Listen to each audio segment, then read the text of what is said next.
needs to be a difference, like if you got an acre of land, put an old. So basically, when I talked about the methods of evaluation, and that's the biggest part of the report, when we value the property, there are three main methods that we can use to value property.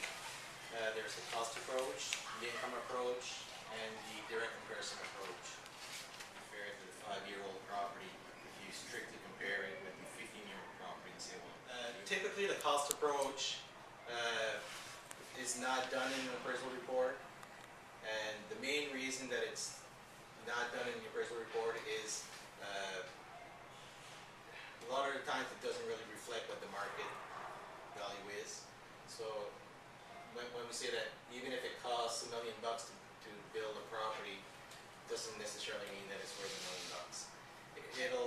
If it's included in the report, it'll normally set the upper limit of what the value range would be. And again, the reason or the logic behind it is somebody wouldn't pay more for a property if they can go out and buy that piece of land and build that property for less than what it would cost to build a property.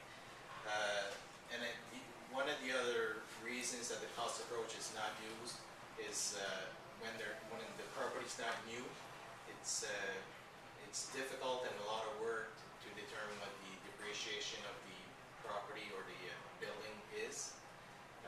So if you have a 50-year-old home that's been renovated a couple of times, what is what we call the effective age of that property in order to determine what the real depreciation on that building is. So it's a method that's not really reliable. So we mostly on income producing properties will rely a lot on the income approach and the direct comparison approach. But I just included it in there. So basically, if you do see a cost approach, it's the replacement cost of the property. So let's say, for example, we have a 12,000 square foot building, cost at $100 a square foot. We're assuming that the effective age of the property is 10 years old. That would give it a depreciation of 20%. Then we add the land value. Obviously, if we do a real cost approach, we have a lot more details than that for the site development, the paving, the income approach is probably the most accurate method if you want, especially when there's a lease or that the property's rented. If you have a owner-occupied building, it's a little bit tougher because it's not leased. So to derive the income, we have to go out in the market and try to figure out what would that property lease for on the market because it's not leased. So we have to determine what the rent would be. But for apartment buildings, retail, malls, industrial buildings that are leased, it is a very good method to derive a value and very accurate. And investors will look at the income stream from the property in order to determine how much they're going to pay or how much they can or be willing to pay for that type of property. Typically in the market we have rents, we have triple net rents, semi-gross rents, and gross rents.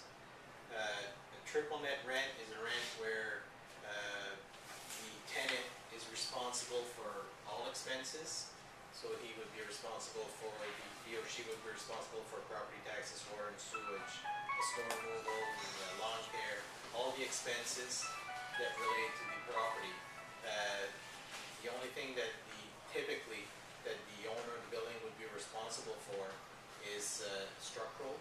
So if the roof needs to be replaced, he would be responsible for that. Any structural things that would need to be done to the property would be the owner of the building would have to take care of that.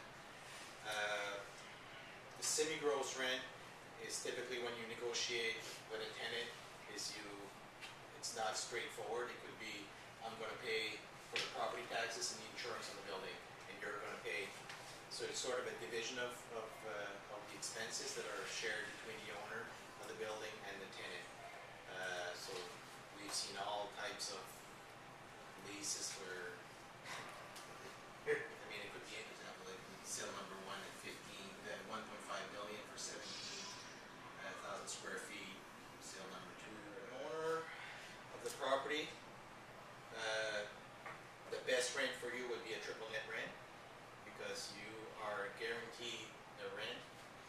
expenses goes up, the tenant absorbs the escalation in the expenses.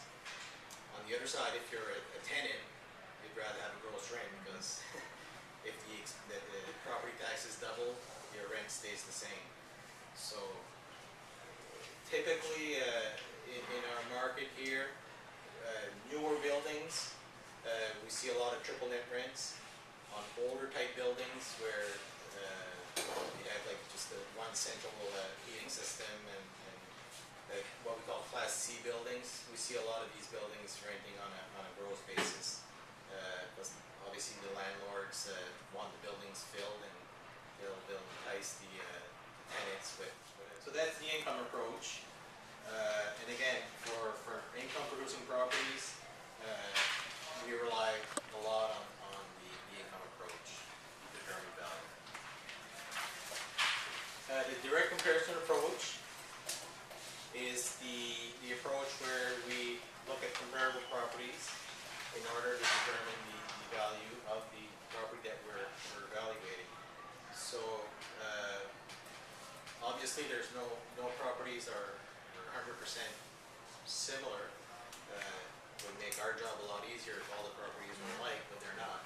So obviously if we're doing apartment buildings, we obviously have to find comparable sales of apartment buildings.